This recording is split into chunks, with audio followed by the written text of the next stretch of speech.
Today on the show, I am honored, completely honored, to have Paul Hirsch, Academy Award winning editor who has edited over 40 films, including Star Wars, The Empire Strikes Back, Ferris Bueller's Day Off, Mission Impossible, Ray, and I know you're going to hate me for saying it, The Adventures of Pluto Nash. But he has also worked with the titans of the film industry, including George Lucas, Brian De Palma, Herbert Ross, John Hughes, and Joel Schumacher. He is also the author of a memoir entitled A Long Time Ago in a Cutting Room Far, Far Away, which, quite honestly, I read through it once and I had to read through it again. It was just so engaging. Paul, thank you so much for coming on the show. Thank you for that lovely introduction. Pleasure to be here. Oh, yeah, no, the pleasure is all mine because, I mean, when it comes to editors and it comes to, just editors people know, even if they don't know your name, you're one of the guys that just comes out over and over and over again. And, looking over your filmography, it seems that once you work with a director, they want to work with you again and again, which I think is a testament to the consistency of the quality of your work. And, after reading your book, which is excellent, by the way, you get more of an understanding of your relationship with these directors and how it kind of progressed in your craft as an editor. Looking back, how do you think your approach to editing evolved over the years? Well, thank you for pointing that out. I take pride in the fact that I get invited back. I mean, you can't get a better endorsement than that.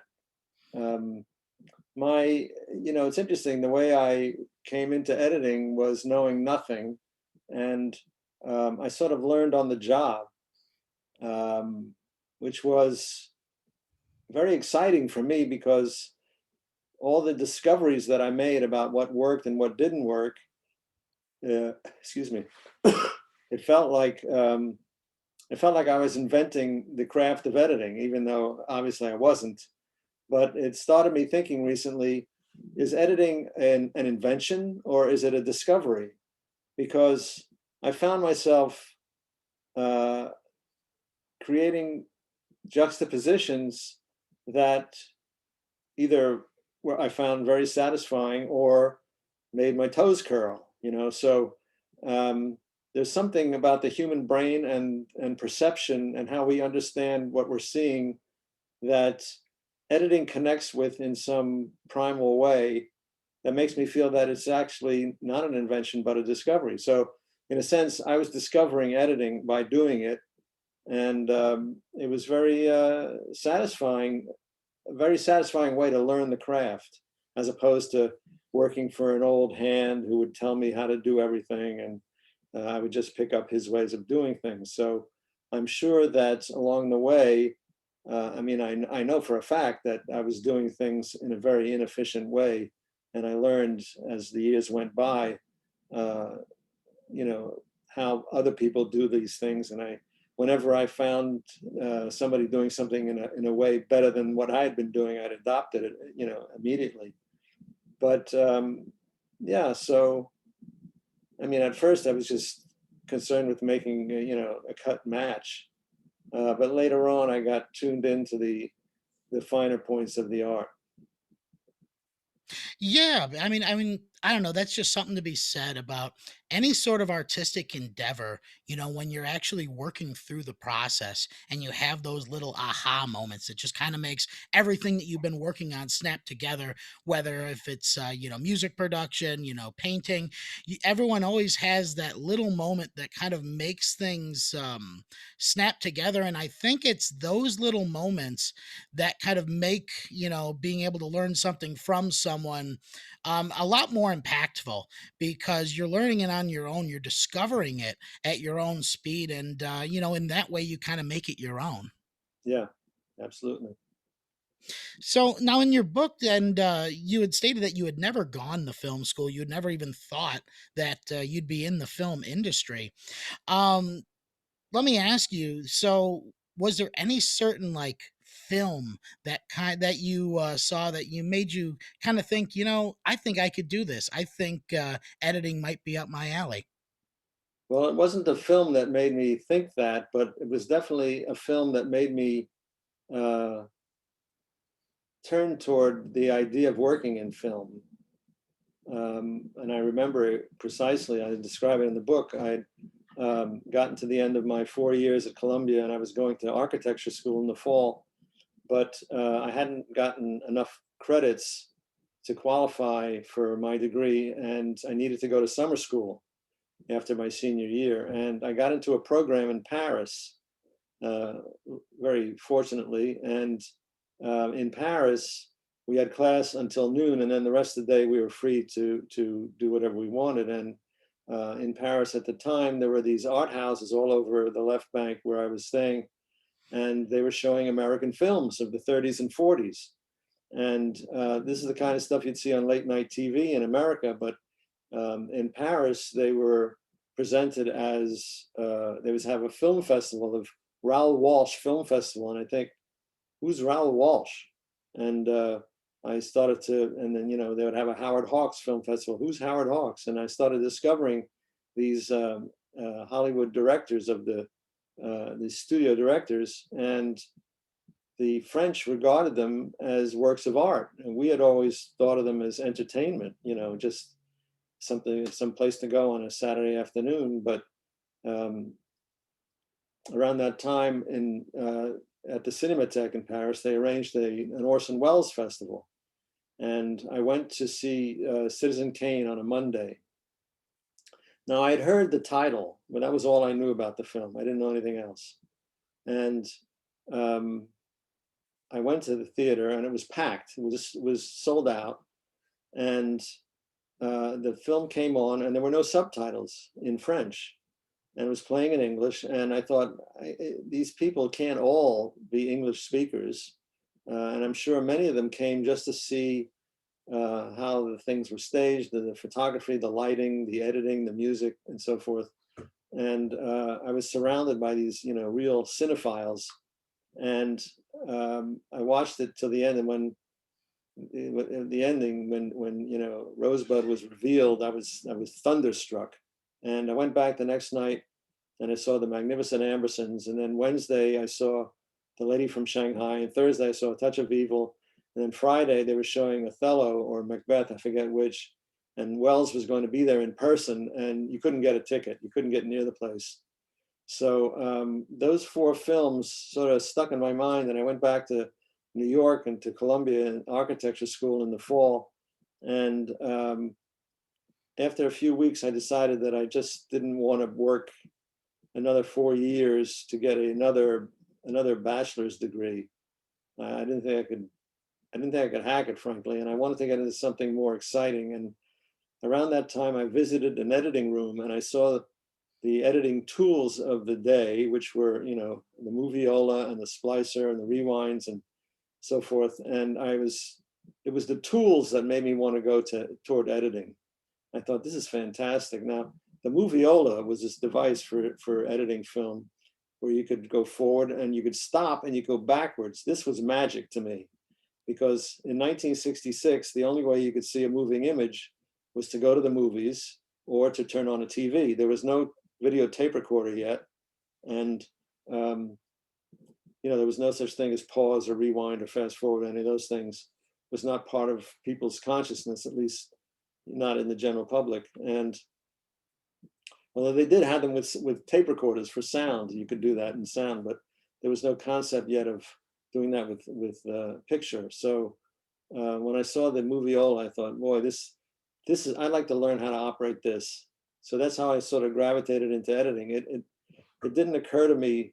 I didn't, it wasn't editing I was pursuing. It was just the tools are what attracted me. I didn't even know what editing was, to tell you the truth.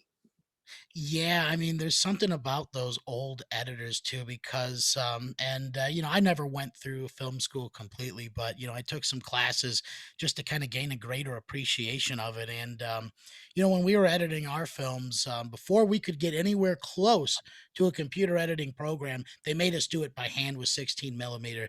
They made us appreciate the craft that actually goes into it, because I mean you have to have so much subtle muscle control when dealing with film, because it's just such a delicate material. I mean, it really makes you appreciate, being able to cut things by hand and actual, the physical craft that goes into it. Yeah, we were creating an artifact. It wasn't just images and sounds. We were also creating a work print that was going to serve as a guide to the negative cutter, to how to cut the negative eventually. But it was also going to serve as our means of projection to show it to audiences and so forth. So we took great care in crafting a nice looking work print, if possible, because um, you had to show it and get reactions from audiences with it. Yeah, yeah, absolutely. And well, I mean, also going back to what you were saying, about the French cinephile appreciation of American film of that era, that golden age of Hollywood, because, and I don't know, maybe it's just because I'm an old soul, that era of Hollywood just seems so much more artistic than a lot of the films being put out now. Because, I mean, film nowadays, it's so dependent on CGI and green screens. Back then you really had to have more of an artistic taste when it comes to lighting, setting mood, doing a lot with a little. So I love that primarily Orson Welles was that inspiration, because he was one of my inspirations for actually going back and having a greater appreciation for film as an art form as opposed to just an entertainment form. Yeah, but even in the entertainment aspects of it, you couldn't rely on the tools that you have today. For instance, if you look at the films of Buster Keaton, he's extraordinary in the stunts and things that he did. They actually had to stage those things. There was no way to fake it. I mean, there are scenes. There's a movie where he's riding around on the handlebars of a motorcycle, and the driver behind him falls off, and he doesn't know it. So he's sitting on the handlebars of a motorcycle riding around on this thing. They had to actually stage that, and then they have him go out on a big trestle that collapses, and he gets to the end of the trestle just as it collapses to the ground, and he rides off. I mean, some extraordinary things that they did. In the general, they have uh, a wooden bridge across a river on fire, and they drive a train across it. That was not There was no trick photography there. They actually staged that. They took a bridge, set it on fire, and drove a train across. So I mean, the stuff that they actually staged is was just extraordinary. And it was, and then of course he did use trick photography in Sherlock Jr., for instance. He's a projectionist who falls asleep and imagines himself stepping onto the screen, and they do some wonderful stuff with match jump cuts and really inventive things. So it's not all just uh, moody, arty films. Even the entertainments were artfully done. Oh yeah, yeah. They had to be. I mean, they had to be so resourceful because, like you were saying, with that train going over a bridge, like talk about having to get something in one take. Yeah, Which I mean, it really just shows, just goes to show the resourcefulness that they were back then, and how they were able to set things up and have proper counting timing, and be so organized that they were able to make these shots occur. I, But I mean, I tell young filmmakers that limitations are helpful because limits spur you to uh, think about things in a new way. If you have limitations, you have to engage your creativity to overcome those limitations. So um, if you had a if you had to paint a painting and there were no edges to the painting, there was, how could you approach it? There'd be no way to. You have to set limits, and then you can approach the problem within those limits. And um, people are put off by limitations sometimes, but um, they say desperation creates inspiration. and well, I guess that's like so indicative of that era of Hollywood that you came up in, because when you got in the industry, in my opinion, it is probably the most interesting time in modern film, because you had the rise of that new Hollywood, or that new age renaissance, in the 80s and 70s, with directors like Spielberg, De Palma, Scorsese, Coppola. But I guess let me ask you, I lo- oh yeah, yeah. But let me ask you, I don't know, it was almost a reset of what the motion pictures could be, and, like, it was challenging the established studio norms. What do you think made this period so long-standing in the history of film? Long-standing. Well, the work was good, and and holds up to this day. I just saw American Graffiti again recently, and what a wonderful picture that is, and it's so human. I think that you know films that last say something about the human condition that's timeless. So you can see, Sajid Ray film 60 years, 70 years later, and it touches your heart, or the Italian realist, neo-realist films after the war. I mean, they're extraordinarily and affecting because they're so truthful to the human condition. And I think that in the case of the film, the young guys who came up in the 70s, there was an enthusiasm for those old movies that they reflected in their work, which was meant to be entertainment, but it sort of showed a love of the movies. When I talk about Star Wars, sometimes I tell people, when you watch Star Wars, you're not watching a movie, you're watching the movies, because there are references to so many different genres in Star Wars. You have, of course, you have the air battles of World War II, South Pacific movies, and you have um, the Western where you have the shootout in the bar, and uh, Han Solo's kind of a cowboy, and then you have Robin Hood kind of movies with the princess in the castle and leaping across moats and dueling on the castle steps and so forth. So there are all these references to all these different kinds of movies all rolled into one. And then you have science fiction with the robots. And so Star Wars is the movies. It's not a movie, it's the movies. And it's all, reimagined and cooked up in a new way, and sort of a fresh salad version of everything that's gone before.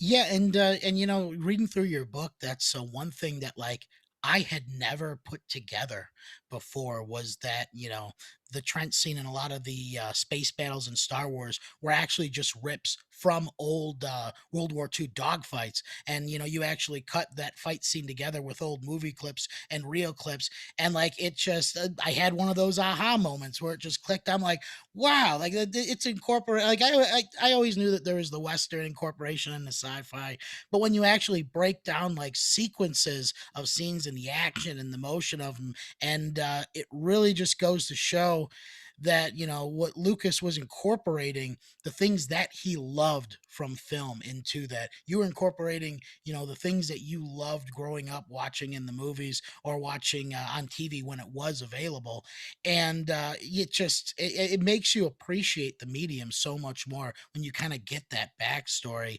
But look, going back to I mean Star Wars as well as American Graffiti is, yeah, what makes those movies so human is their relatability. The first Yeah, time I saw American Graffiti, I was in actually a film appreciation class, and I was like 16, back of the classroom. I'm like, oh, we're gonna watch this old movie, and I found myself relating to these characters, which is in a bygone era, the 50s, I wouldn't have even considered, but they're having the same struggles that I'm going through. They're worried about the same things. yeah, And that's just what gets you engaged, and it gets you emotionally invested in those stories. Similar with Luke on the farm, right? Just wanting to go off, leave home, and do this thing. Like that is such a human story, and it just relates with people universally. yeah. I asked George, I said, in American Graffiti, were you, which character was you? Were you Ron Howard, or were you, Richard Dreyfuss? And he said, I was all four characters. My freshman year, I was Terry the Toad. My sophomore year, I was Ron Howard, the preppy guy, Uh, my junior year, I was Paul Lamont, kind of a, you know, rakish road driving guy. And senior year, I was Dreyfus, the would-be writer heading off to college. So he was all four of those characters. Yeah, man, that's actually a great perspective because, it kind of just shows like, the entire spectrum of high school and that development from adolescence into manhood. But I mean, I guess that's kind of a common theme with a lot of your films as well, because the first hit that you had was with De Palma, and that was Carrie in '76, which, Yeah. completely different genre and being in horror, but honestly, it's one of the most influential horror films of the decade. And let me ask you, what do you think gave Carrie such a lasting legacy? Well, Brian, I remember something Brian said to me when he saw Graffiti, because Graffiti came out in '72, I guess, and we made Carrie in '76. He came out of Graffiti, and Brian is a much more acerbic kind of guy than George. And he came out of Graffiti. He says, that's not the way I remember high school. So I think Carrie represented Brian's take on high school, that it was a much a meaner place. It wasn't so sweet and friendly. So yeah, Carrie works because it's a tried and true theme, which is the bullied, you know, the poor little girl who's bullied turns the tables on her tormentors, and she gets the upper hand at the end. So uh, it's a very simple story, and there's not a lot of fat on it. I mean, it works today because it's so clean in the sense of storytelling. This poor girl doesn't know what's going on. The girls humiliate her. The gym teacher punishes the class. Then there's a good girl who wants to make it up to Carrie. There's a bad girl who wants to get back at Carrie, and they stage this stunt at the prom. And it's very clear and simple storytelling. And I think the advantage of high school pictures is that it's an experience that everyone has shared. We've all been to high school, so there's an instant relatability to the situation. But I think it holds up because of that. Brian used to call it the worm turns kind of story. Poor Carrie gets the upper hand on her enemies at the end. Yeah, and well, I mean, I think what makes that film like so engaging because right off the bat, with the shower scene, Carrie is she is just at her most vulnerable. I mean, when you're in the shower, similar Yeah, to Psycho, yeah, Hitchcock do this. That vulnerability just yeah, waves through, and it's so shocking that like you're immediately brought into this girl's world and this girl's struggle, yeah, and it slows down over the rest of the film and builds and builds and builds the tension until you get to that infamous prom scene. And, with its slow motion, split screens, hundreds of candle angles, reverse angles. I mean, it's such an ambitious scene that after I read your section of the book on it, I stopped reading, went on, found it streaming, went to that scene, really took it in, and just kind of saw what an ambitious sequence that really is. yeah. So when De Palma came up to you with this idea for this sequence and his vision for it, man, how did you break that down and approach such a daunting task? Well, it was, all praise goes to Brian for that, because he dreamed it up, and he got the pieces that he knew I would need to put it together. I mean, it was our fifth film together. We had done four pictures before, and I knew his approach to uh, point of view shots and how he intended them to be used. And I'd read the script. I knew what the action was supposed to be, and here were the shots, and it was like a playpen. It was a wonderful, that slow motion stuff. We had over 100 setups, and then the split screen was even more than that. So um, yeah, it was. You don't think about the complexity of something until afterwards. You just take a step at a time, and before you know it, you're up the mountain. So the lesson there is, it's a great lesson in editing, which is many small steps will take you very far. Yeah. Yeah, that is actually, well, I mean, that's a great advice for just life in general. Yeah. Because yeah, I mean, and it's also the practical approach, right? Break something down into, what is achievable today, what is achievable in this moment, and then you just kind of build off that momentum. But Carrie was not the only Stephen King property that you worked on, because you were also an editor on Creepshow, specifically the crate segment, which is without a doubt the most memorable segment of the anthology. I mean, it's kind of like Trilogy of Terror, right? Everyone remembers the little doll, but no one remembers like the four other stories that came before it. So how did you find yourself on that project, and what was it like working with George Romero and Stephen King? Well, it may be that, I came to George's attention from having done Carrie. I suppose that was certainly a factor. Um, I was in New York. I was out of work. I was looking for a job, and I got a call from Richard Rubenstein, who's George's producer, and he said he offered me the job, and I said okay, but I want to do it in New York because I know George worked in Pittsburgh. I didn't want to go to Pittsburgh. I had a young child, and um, I didn't want to leave my wife, and so and it was winter. So anyway, he said, "All right, but you have to go to Pittsburgh to meet George." I said, "Yeah, that's fine. I'll do that." So and then he said to me, how long will it take you? I said, "Well, I cut about 10 minutes a week. That's my average. So it depends on how long the segment is." So he said, "Fine." So I flew to Pittsburgh and I went to the set and I was introduced to George, and he was very nice. He's a big bear of a man and very gentle. And they were shooting the sequence. I forget the actor's name now. The rich man who was terrified of bugs. Oh Uh, yeah. E.G. Marshall. E.G. Marshall was this guy, and they were shooting the scene with the bugs. And all the guys on the set had plastic bags wrapped around their shoes and their pants stuffed inside the bags and tape around the bags so that so the bugs couldn't crawl up their leg. It's everyone's concern, and so they're shooting the scene with all these roaches and everything. So I said, "Well, how do you gather them up afterwards?" And they said, "Oh, we don't." I said, "Well, you know," and they were telling me that they imported these special roaches from uh, from somewhere in the Caribbean. They'd gone into caves filled with bat guano and collected these enormous cockroaches that were, and they smuggled them into the country. I said, "Well, what are you going to do if they get away?" And they said, "Well, we're counting on the winter killing them off.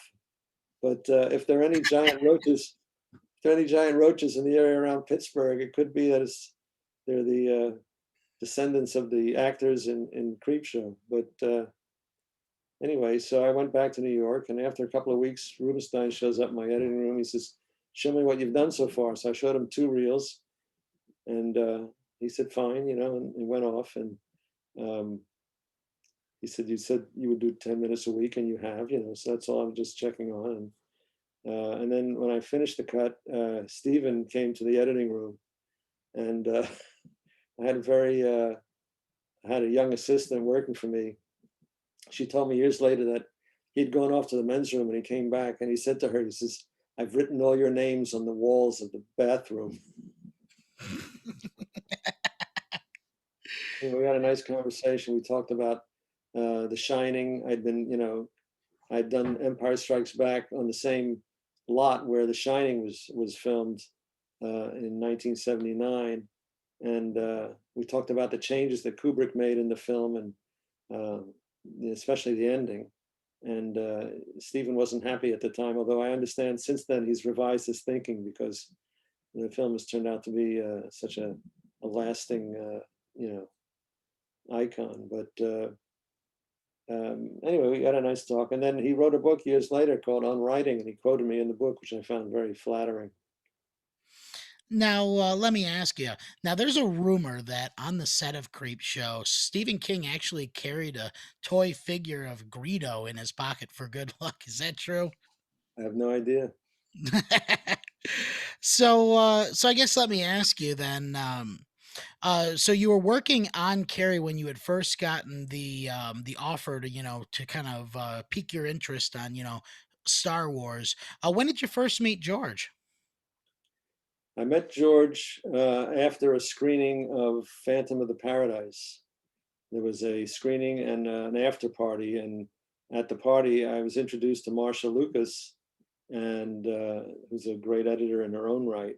And she said, "Oh, you're the editor? Come on, George wants to meet you." And she grabbed me by the hand and she pulled me through the crowd, and there's George, and he's you know his shirt hanging out of his pants and blue jeans and sneakers, and looked like somebody who snuck into the screening, but he's just an he looks, the interesting thing about George is he looks like an ordinary guy, but he's anything but an ordinary guy. He's the most extraordinary individual I've ever met, probably, and I've met quite a few extraordinary individuals. Um, but he seems to be he has two qualities that usually reside in different people. You either have a tremendous artistic imagination or you have a great business mind. And very rarely are they in the same person. And George is one of these people who has a terrific artistic vision and also a great business mind. So, yeah, we met at this party and he said, really like your work. I said, thank you. And that was that. And then about a year later, Marcia was working on Taxi Driver, and she called me up in New York and she said, "We need help on Taxi Driver. We need Marty shot so much footage. We need more help. Can you come?" And I said, "Sure." And she called the next day and she said, "I'm sorry, the studio won't permit it. They're not going to pay per diem for somebody from New York. There's enough editors in Hollywood, they claim." So I had to pass that up. And then um, when Brian was casting Carrie, George was casting Star Wars, and they were looking for actors the same age. So they would have their casting calls together, and actors would come in and read for the two of them. And the kid who played Tommy Ross in Carrie was hoping to get cast as Luke Skywalker, but he didn't get the part. But anyway, they were having their casting calls together, and during a break in one of these sessions, Brian called me up and put George on the phone, and he said, "I'm doing this picture Star Wars, and I already have an editor for it, but I'd like to work with you on the one after that." I said, "Great, that's terrific." And I went home and I said to my wife, I said, "It's nice that he wants to work with me, but this Star Wars thing sounds terrific." So yeah, and then Brian went off to shoot Carrie, George went off to shoot Star Wars, and he was in England and North Africa, and we got finished with Carrie, and George had finished principal photography on Star Wars, and he and Marcia were flying back to California from London, and they stopped in New York, and we screened a cut of Carrie for them, and then they liked it, and then they went off to California. And about 2 weeks later, I got another phone call from Marcia. She's saying, we need help on Star Wars because the original editor didn't work out, and there's just Richard Chu and I working on the picture, and we need an extra pair of hands. Are you available? And I said, "Are you going to call tomorrow and say the studio wouldn't permit it?" And she said, "No, no, no, this is a completely different situation. George is in charge." And I said, "Okay, great, yeah, I'd love to." So actually I didn't. I said, it was actually when this conversation with Marcia came about right after we discovered that my wife was pregnant with our first child. So I said to her, "I just have to check with my wife. So I got off the phone, and Brian heard this. He said, "What? You don't tell her that. Call her back." He calls her back. He says, "Marcia, he'll do it. How much? We're paying him this much. Can you pay him? Okay, fine." He hangs up. He says, "You don't give her, don't tell her your problems. Work it out. Just say yes and you work it out." So this was a very important lesson. All you young people out there, when you're up for a job, don't say anything that would give anyone an excuse not to hire you. Just say yes to everything. If you get the job, you can say no after that.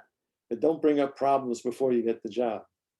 That's what I learned. So anyway, they ignored that, and I went home and I said to my wife, I told her the story. She said, "Do it."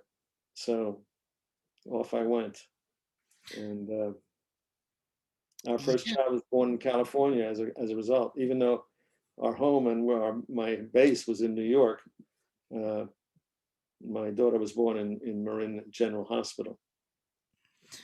So I know there is absolutely no expectation that Star Wars would be the cultural powerhouse that it became, or I mean, even successful enough to break even. It kind of seems like the horse no one wanted to put their money on. But when you were in those early stages, looking at like principal photography, what was that impression that at least made you think that this project was unique and something special?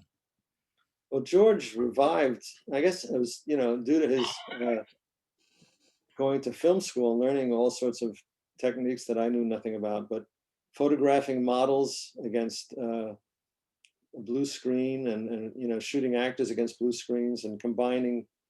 This is the way special effects were done in those days. They would film different elements and rephotograph the negative using mats, and combine all these different pieces of film into one piece of film.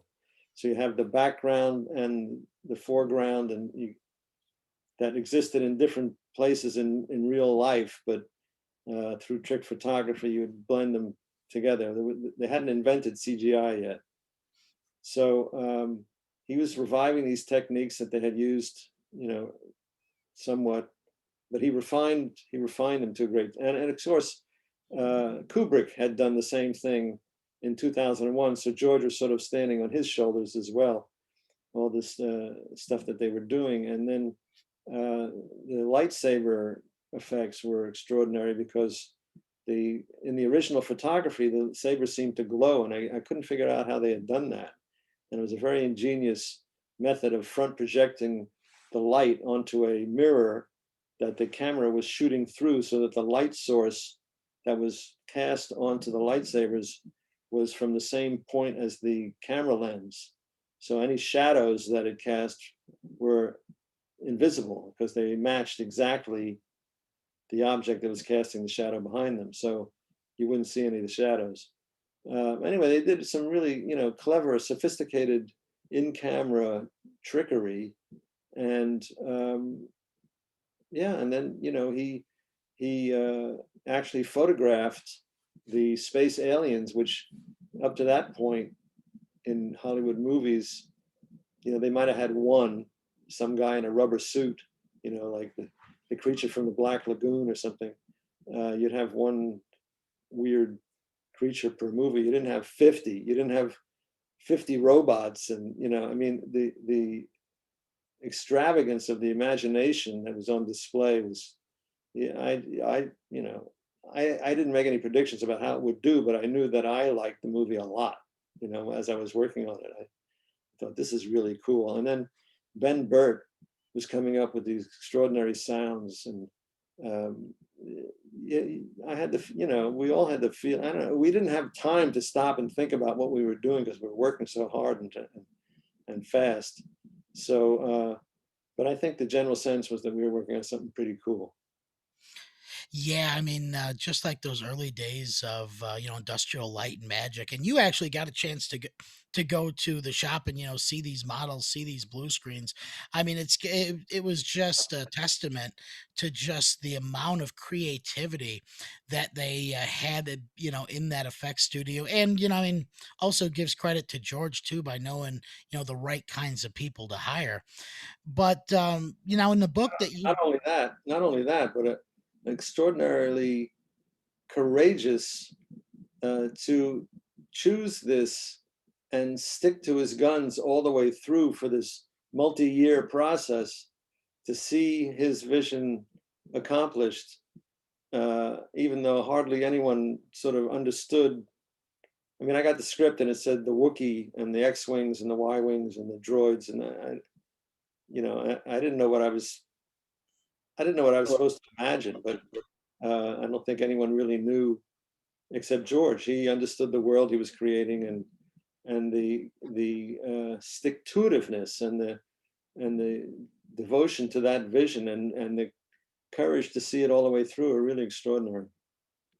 Yeah, I mean, primarily, that first movie, if you haven't seen Star Wars before, the first time that you watch it, you just get the sense that this is a lived in world. There's so many little attentions to detail and so many little subtleties of, the set design, just how they, had different types of buildings, different types of sets. It makes it seem so much more flushed out, and it makes it seem so much more real by doing that. And it just shows, the great imagination that George had, and how much time he had put of his life into this. Even in his youth, kind of focusing on this tale he wanted to tell. Mm. But in the book, you One of the discuss things that. Uh, one of the things he insisted on in the set dressing was he wanted everything to look used. He wanted yeah, everything to be distressed, like and even 3PO has one silver leg. He's made up of spare parts. Nothing is brand new. Nothing is the in George's mind, the science fiction movies, everything was always sparkling clean and unused and spotless, and he wanted everything to be dirty. And he would, go on the set. He'd throw, uh, oil onto the snow in Hoth. He would spatter oil around. Just he just wanted everything to look dirty and lived in and real. yeah. Well, I mean, but also how he uses that is such a great juxtaposition, because the rebels and the heroes, I guess, where they come from, it's always dirty, everything's used. However, the empire is very clean and shining, and it kind of adds that subtext of the economic disparity between the rebellion and the empire. And I mean, it's just little attentions to detail like that that really just make the meaning or the subtext of the film a little bit more profound. Uh-huh. Now, in your book, you actually discuss that, when you were working with De Palma, he was a lot more direct and vocal about how he wanted secrets or sequences to go, but George was a lot more soft spoken. So, as a creative type yourself, how did this kind of help or hinder your creative process? Well, George was very busy. I mean, he was splitting his time between the cutting room and ILM, and ILM was in LA, cutting room was up north. So um, on Monday morning, he'd fly down to LA and spend Monday, Tuesday, Wednesday with the guys at ILM. And then Wednesday night, he'd fly back. He'd come in Thursday morning, spend Thursday, Friday, and Saturday in the editing room with us. And there were three editors working. He had to look at the work of three editors. Um, and uh, and then he took Sunday off and started all over again. So he didn't really have time for a lot of. Uh, None of the editors really got a whole lot of time with him. Uh, Although we did have, on occasion, we had some really memorable conversations, which I describe in the book, where he talked about his principles and how he things that he lived by in filmmaking, things that he had learned, and it was fascinating to me because I didn't go to film school. I didn't know anyone ever thought about this stuff. I thought that uh, movies were kind of everything was improvised because I was improvising and Brian was sort of improvising um, but yeah, it was fascinating times. A long time ago now, Jimmy. Well, I mean, I'm gonna try and have you remember back a little bit, because, I mean, with the time that you did share with George, I mean, he's such an imaginative person, and I mean, kind of like a larger than life figure, by today's standards. But is there any? I mean, how would you describe, based off the interactions and conversations that you had, how would you describe his creative process? I couldn't begin to tell you. I mean, I think he worked uh, primarily. It starts with the writing. Coppola, who was his mentor at the outset, told him that you'll never get anywhere in the film business if you can't write. So he took this to heart, and he took his student film THX and expanded it into a feature film, and then he did Graffiti, which is based on his high school experiences, which he wrote with Willard Hike and Gloria Katz. And um, but I guess Star Wars, I don't know. I don't know where it came from. It's sort of THX-ish, but THX is more of an experimental film without much story to it. It's just sort of atmosphere and production design, and the story and characters aren't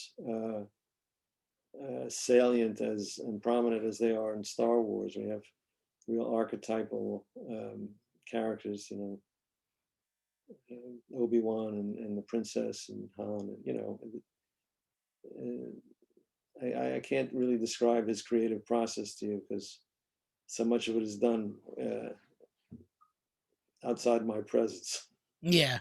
Yeah, well, I guess, with, well, I guess, when approaching a project, that has so many different influences, whether it be, religious, cultural, samurai movies. I mean, there's so much going on in Star Wars. How did you kind of have to adapt your creative process around that? Well, my process was simply, to play what's wrong with this picture. I would look at the scene and I would think, what's wrong here? And then, oh, well, this shot is going on way too long. We've got to cut out of this sooner. And this shot is the cut out of it is abrupt, and I got to smooth that out. And this seems to be in the wrong place, or this taking too long, or I mean, so when you're editing something, you're constantly playing this game of what's wrong with this picture, and you try to identify the things that are wrong with it, and you keep looking at it until you can't find any more things wrong with it, and that's when it's ready to show to George. So his mandate on each scene was fix it. He wouldn't say this, that, or the other thing. He would say it's not working, fix it.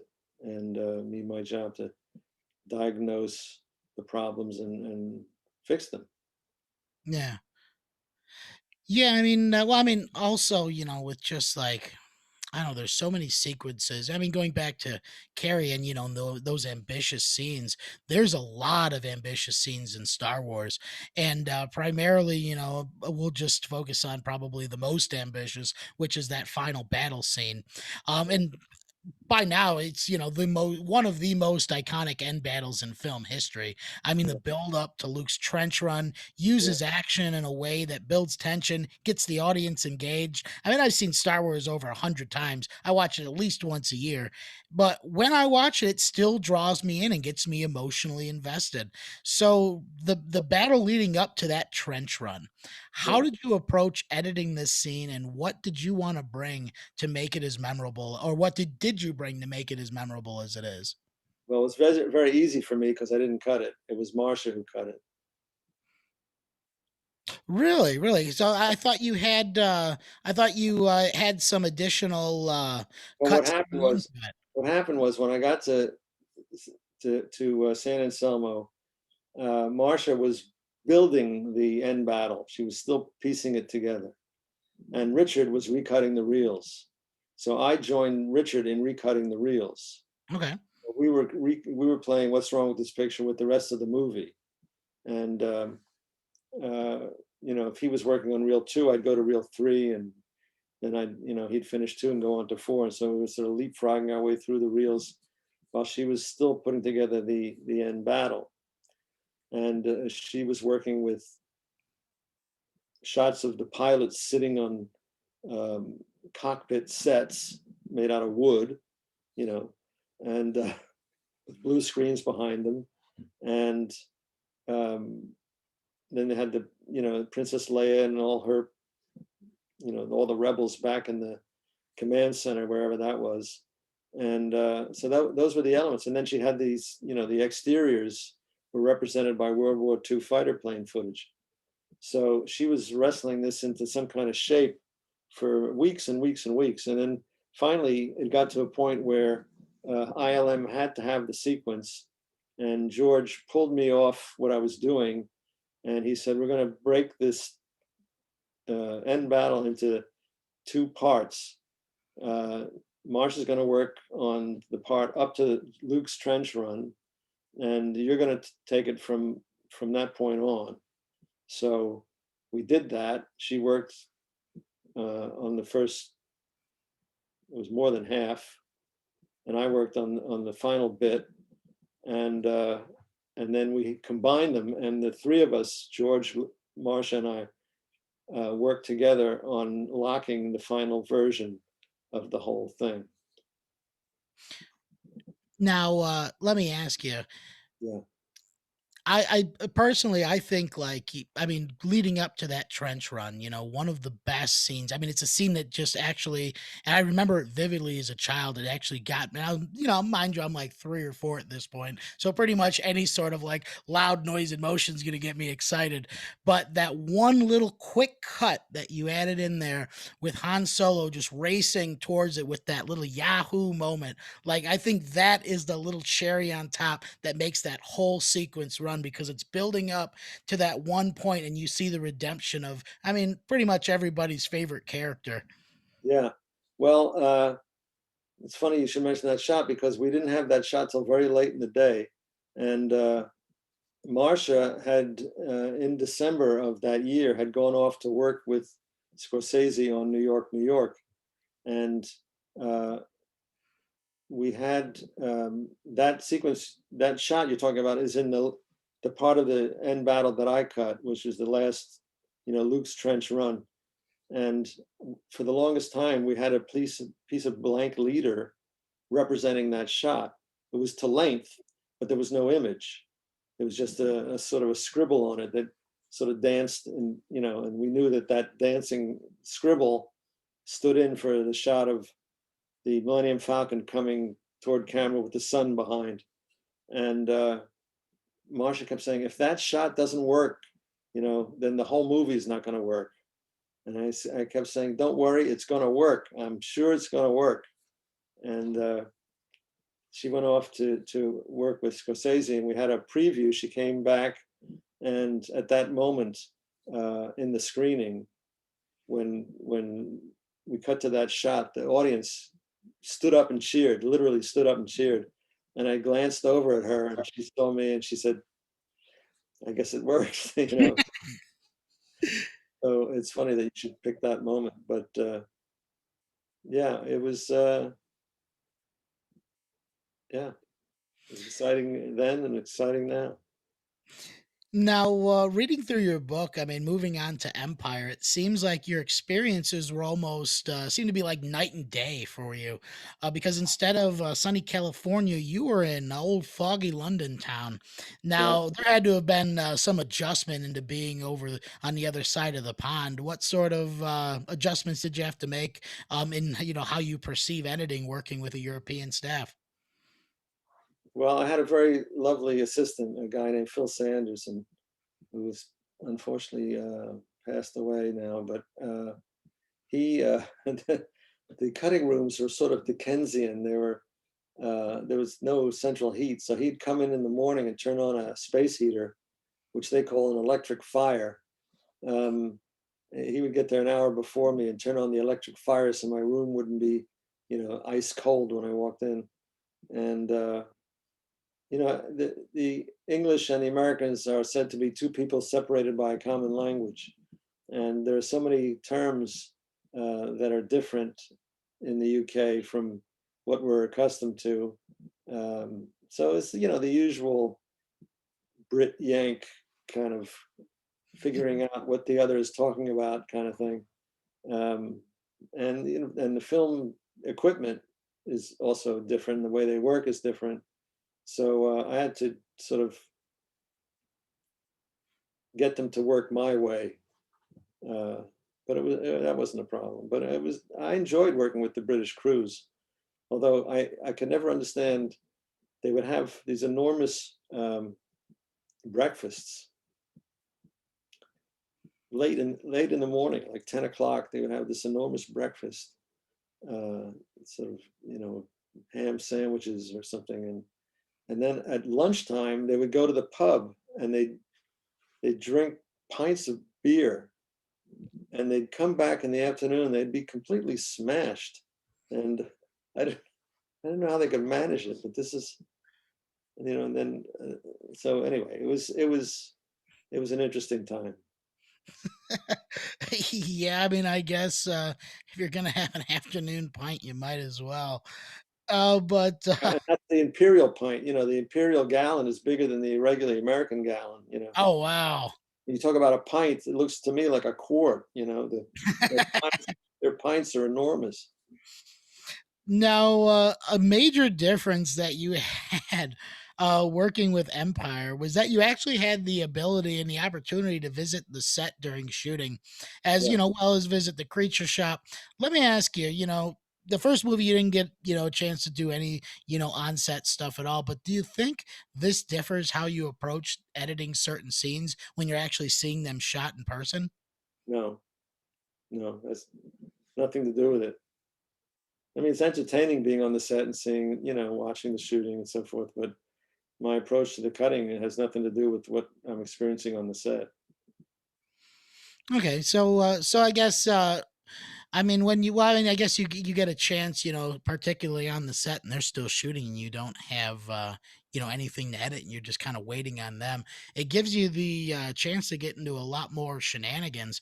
Was there any specific relationships or stories you got to build on set that you'd like to share with us? Well, I don't know about shenanigans, but I remember I was watching them shoot a scene where Han arrives on Cloud City, and Vader's already there waiting for him, and the doors slide open, and Han pulls out his gun, and Vader, using the Force, snatches the gun out of his hand, and it flies toward him, and he catches it in midair. So they had shot the scene of Han having the gun yanked out of his hand. He was holding the pistol like this, and at the edge of frame there was a wire attached to the tip of the pistol. You couldn't see the wire, and on cue they yanked the wire, and the gun went out of frame. And then they had a shot, sort of a handheld shot of the gun flying through the air, and the cameraman followed it with the camera. And then the last shot was going to be Vader catching the gun, and they were trying to figure out what his arm action would be uh, if they played it backwards. They thought, we'll do the same trick. We'll yank the gun out of his hand with this wire, but we have to run the film backwards so it looks like it's flying into his hand. So they were trying to figure out what the arm motion would be. And I'm watching this and I'm thinking, why don't they just toss him the gun? So I went over to the AD and I said, why don't you just toss him the gun? He says, oh, well, he's got the mask on. He'll never be able to see it. And David Prowse says, try it. I think I can do it. So they tossed the gun and he catches it. And that was it. But they had been trying to work out this complicated. But Yeah, I mean, you have such a practical approach to things, which I think is, it's so refreshing when you get, guys that just kind of like overthink what they're trying to do, and sometimes the easiest approach is often the most effective. yeah, the simplest thing. So now, when it comes to the Star Wars franchise, my absolute favorite sequence in the whole thing is the final duel in Empire between Luke and Vader. And, it's built up so well with the pacing of the film, and it's shot just poetically with all those generational themes kind of coming to a head.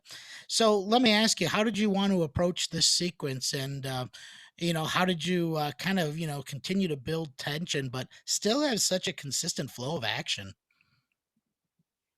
Well, again, I'm following the director's lead. Kirshner had worked out the action, and the shots of Luke hanging in that I don't know what you call that space that seems to go on through infinity, Hmm. the hollow core of Cloud City, with the lights and so forth. The camera had to be in a very particular position for the forced perspective background to work. So everything was pretty sort of, you know, fairly well determined. Um, some of the more complicated sequences involving special effects I discovered in films give you less flexibility than you would have in an ordinary non-special effects sequence, because everything has to be so carefully thought out and planned. Um, so there's usually, less flexibility, more potential for creativity and things that aren't so affects reliance. Yeah, and I mean, that whole sequence. I mean, it's leading up to probably the most important, scene of the franchise, the revealing of Vader as Luke's father. When you first read that twist, what did you think? Did you actually think, it was? I know James Earl Jones quoted, that he thought that Vader was lying, but what was your take on that twist when you first read it? Well, I didn't read it. It was revealed to me in post by George. I think they recorded a different line on the set, so that Oh, he didn't want that to get out. So he wrote something like, "Obi-Wan killed your father," yeah. So, when he revealed it to me later, I thought, "Wow, that's an interesting development." Uh, didn't expect that, So, in fact, I went Yeah. back years later and I looked at the script and I said, I thought, what was in the script? And I went back and I looked at the script and that page is missing. That page is missing from the script. Oh, so he just omitted it. I mean, and you know what? I guess it's just like a generational difference as well because, nowadays a twist like that would get leaked by someone on social media and then people would go into it. It wouldn't just have the weight that it kind of has in retrospect. So I'm really glad that that movie kind of came out the time that it did. But, when you were working on Empire, that's when you received the recommendation to work on Footloose with Herbert Ross. So let me ask you, what was it like kind of shifting towards comedy after working on, such a grandiose film like Empire, which, kind of has a lot of darker themes to it? Yeah. Well, I started out in comedy. Hi Mom, my very first picture was a comedy with Bob De Niro. Um, yeah, I just approach each project to give it, whatever it requires. So actually, Footloose came much later. It came about 3 or 4 years later after Empire. Yeah, well, I mean, I was gonna say, I think that a lot of the films that you did throughout the '80s are probably my favorite period of your career, because you work with those like teen comedies and your work with John Hughes. I mean, really, that defined my childhood, and I'm not just saying that as a kid from Chicago, but I guess let me ask you, how did John Hughes differ from other directors that you worked with? Well, John's strength was writing. He was a writer primarily. It started out that way. So he wasn't uh, he wasn't a student of cinema in the sense of the Palma and the way he used the camera, or George the way he understood, the nitty gritty of filmmaking uh, from a effects and production design standpoint. George is really brilliant at production design, and John was about writing, and his background was, National Lampoon, and again, he's talking about high school as a universal experience. Everybody can relate to high school. Yeah, he was a brilliant writer. He could write as fast as he could type. We were working on Ferris Bueller's Day Off and finishing it off, and he came in one morning with 60 pages, and he handed me these 60 pages. I said, "What's this?" He said, "It's the first 60 pages of my next project." He said, "I wrote it last night." And he was writing, 10 pages an hour for 6 hours, as if he were taking dictation. And he was extraordinary that way. And he never changed them. That was the first 60 pages of Planes, Trains, and Automobiles. So he was an extraordinarily gifted writer, and that was his strength. Now, when you were visiting Ferris, or when you were on the set of Ferris, you actually had a chance to visit Chicago. Yeah. And, being from Chicago, I have to ask you, which one do you still prefer, New York pizza or Chicago style? Uh,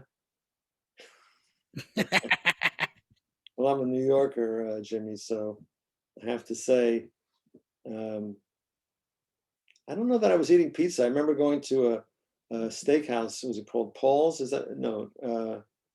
It was a Chez Paul, I think, was a French restaurant Oh yeah. I went to, and I used to go to. I was staying at the Ambassador East, so I'd have meals in the pump room. Did you ever go to the pump room? Was that closed before you got? Did you? Ah, that was closed before my nightlife in the city.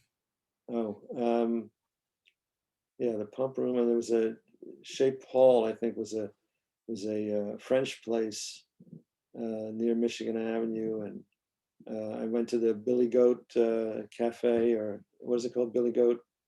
Billy Goat Pub's still around. Yeah, they have some fantastic burgers. Cheeseburger, cheeseburger, cheeseburger. Yeah. Um, I don't think I was eating pizza, to tell you the truth. I went to the Palm. Remember going to the Palm and um, some Italian steakhouse. It was really great. I had some great steaks in Chicago. Yeah, the Midwest is where you can go for good beef, that's for sure. Yeah. So following Ferris, though, you did do two other films with John Hughes, and both of which are near to dear to my heart, probably because of their close connection with the Thanksgiving holiday, which is Planes, Trains, and Automobiles, which you had already mentioned. And, I'm going to throw it out there because it's a good picture. That's Dutch. Both of which I always watch every year as part of my holiday tradition. Was there, I don't know, was there something about the Thanksgiving holiday that really struck a chord with Hughes that he wanted to have two films based around the holiday? Yeah, I think John was a sentimental kind of guy, and even though he was writing really, uh, uh, comedy that was, broad comedy, he still had a sentimental streak, like in Home Alone, the Yeah. scene in church with the old man, and so I think there was a kind of a side of John that was very traditional, and he wanted to pay tribute to that side of himself. Yeah, I mean, I don't know. Well, Planes, Trains, and Automobiles in particular always strikes in a chord emotionally with me because, I mean, it probably does with anybody who's been alone over the Thanksgiving holiday, hadn't been able to get home to their family. But I think, what really makes that movie so memorable is that chemistry between John Candy and Steve Martin. And it really reaches to those emotional depths. And I don't know, like, just the way they kind of work with each other just makes it seem so genuine.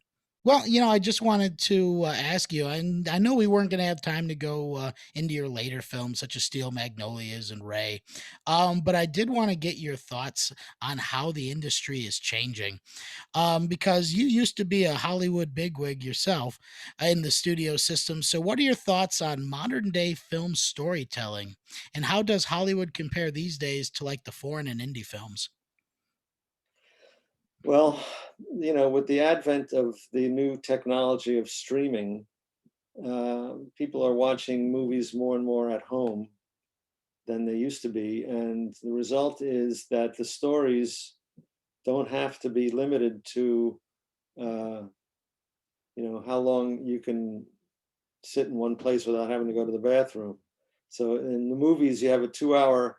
They're usually 2 hour stories, um, 2.5 hours maybe, and that's sort of like a beginning, a middle, and an end within 2.5 hours. When you're watching something at home, there's no such limitation. People can pause, get up, leave, come back. They can watch it uh, once a week. A lot of these stories are 8 hour stories or 20-hour stories that take place over. It's not like an endless series where each episode is unconnected to the previous one. You can have a story that plays out over 8 hours or 10 hours or 20 hours, whatever it is. So it's a difference in writing, and the the new power in Hollywood are Netflix and Amazon and Apple, who are streamers who are approaching the idea of producing entertainment as content. The content means, you're thinking of it not as a story, but you're thinking of it as, I have this vat of time, and I need to fill up this vat of time with some content. I need to have this empty space that I need to fill up.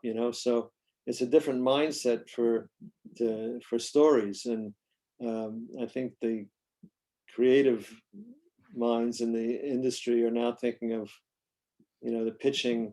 This could be a great six episode project, or this could be a great 10-episode project. And the problem with that for me as an editor is that my whole life was spent working on 2-hour stories, the beginning, middle, and end within, more or less 2 hours. So those projects are able to find their own length. You can watch it and you say, feels kind of slow, let's pick up the pace, or it's going too fast, let's slow it down, whatever. But when you're editing a film, you're sensitive to the pace and the rate of storytelling, and the film could be an hour 49, an hour 53, 207, whatever it needs to be for its own needs. Whereas when you approach storytelling from a content standpoint, now I find when I watch some of these programs that they have on, there's sections where you just feel like they're just, pulling taffy. They're stretching these moments, and the shots of people walking, and shots of sunsets or whatever, I don't know, something to fill up the time, because they have this content they have, has to fill this empty vat of time that they need to fill up. So I think the storytelling has suffered a little bit in that to that extent. And then of course Hollywood has become much more international than it's ever been, so they have to make stories that will attract viewers overseas, which means less dialogue and more action. It doesn't need to be translated. So it's just led to a different kind of story make. The films they make are different from the stories we did in the 80s, for instance. They wouldn't make Ferris Bueller's today, Day Off today. I don't think any studio would be interested in doing something like that. Or Steel Magnolias, they might make it for TV, but we're at a point now, this sort of an inflection point where the technology is changing so rapidly that nobody really knows what's going to happen. Plus, the pandemic has accelerated the this turn to streaming. And just today or yesterday, it was announced that the ArcLight cinemas in LA are going to close. The people who own the Cinerama Dome are going out of business. So the theatrical business is really under a lot of pressure right now, and excuse me, it affects the kind of projects that are greenlit and what the studios choose to make. I mean, they rely a lot on franchise stuff that's already pre-sold, and there's not much premium placed on creativity per se. They want something that'll be guaranteed to sell. These comic book superhero movies that they're making, it seems to be an inexhaustible hunger for. Yeah.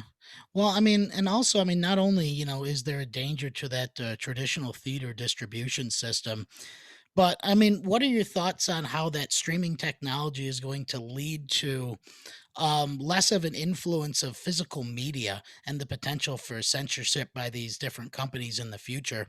I mean, do you think that it could get to a point where, Disney, I mean, just using it as an example, could, take Star Wars or like Fox, so they recently take Fox films out of the distribution, just to, release them in the vault, just to capture that kind of attention, every 10, 20 years. And that might be the only time you're able to see these films again is, at their discretion. Do you think that's a valid concern? Um, sure. I mean, that's what Disney used to do with their films. That was their whole approach to distributing films. They would put out, they had, half a dozen or more of these animated films before they got cheaper. When they were making films, by painting cells, it Yeah. was a lot more labor intensive than, now they work with computers, and you can work a lot faster apparently, but it still takes a long time. But the point is, Disney's approach to distribution was, you put out Pinocchio, and it plays for 6 months or a year or whatever, and then you put it in the vault for 7 years. That was their approach, and then you bring it out again after 7 years. Now you have a whole new crop of children who haven't seen Pinocchio. So, and if you have 7 of these films, Snow White, Sleeping Beauty, Bambi, Dumbo, and you bring one out every year after 7 years, you recycle, and that was their whole approach. So it certainly could be that they'll put Star Wars away for a bunch of years and then bring it out every few years to people who haven't seen it, and get a new audience. Yeah, I mean, I guess that just, it just reinforces, the it reinforces my opinion on the monopolization of different kinds of owned properties, and the discretion that they have in releasing those things. And I don't know, it's going to be interesting going forward what from bygone eras they choose not to allow to be in circulation anymore because of modern sensibilities, or whatever the case may be. But yeah, no, it's an interesting transitionary period in the film medium. But I do want to say thank you for coming on the show, Paul. It was really a pleasure talking with you, kind of understanding a little bit more about your process. And, folks, that book, again, is going to be A Long Time Ago in a Cutting Room Far, Far Away. It is available on Amazon. Definitely go ahead and give a search. Make sure to go ahead and give it a purchase, because honestly, I read through it twice and I just found it captivating. He adds not only the personal aspect, you add not only the personal aspect to it with like the stories around your life, but it really shows you kind of how how the creative process is made between relationships of individuals. And I found that really refreshing. Great. I'm so pleased you enjoyed the book. And yeah, folks, so have a great May the 4th. And then, Paul, you have an announcement for May the 4th, right? Actually, we're bringing out a paperback version of my book, coming out May the Star Wars Day. May the 4th be with you. And there's also an Audible version for people who don't like to read. If you want to listen while you're on your Peloton or whatever it is. Um, anyway, thank you, Jimmy. It was a real pleasure talking with you. Awesome. Yeah, folks, make sure to pick it up in paperback, or on your Audible or Kindle, or whatever you like to read those on. I personally prefer to have a book actually in hand. I like the feel of paper, but I guess that just makes me old school. I appreciate that. I agree with you. So I want to say thank you again, Paul, but not only just for coming on the show, but for being a part of some of the movies that have defined my childhood. Star Wars taught me to be optimistic and to have hope against all odds. Ferris Bueller taught me to savor life and enjoy the moment. Planes, Trains, Automobiles taught me to have compassion for strangers. So thank you again for adding your vision and practicality to these films that help my character be developed as an individual. And remember, folks, the media we watch is important because the stories we engage with, identify with, help us define our own story. So make sure you expose yourself to stories that inspire you to be a better version of yourself, and may the force be with you always.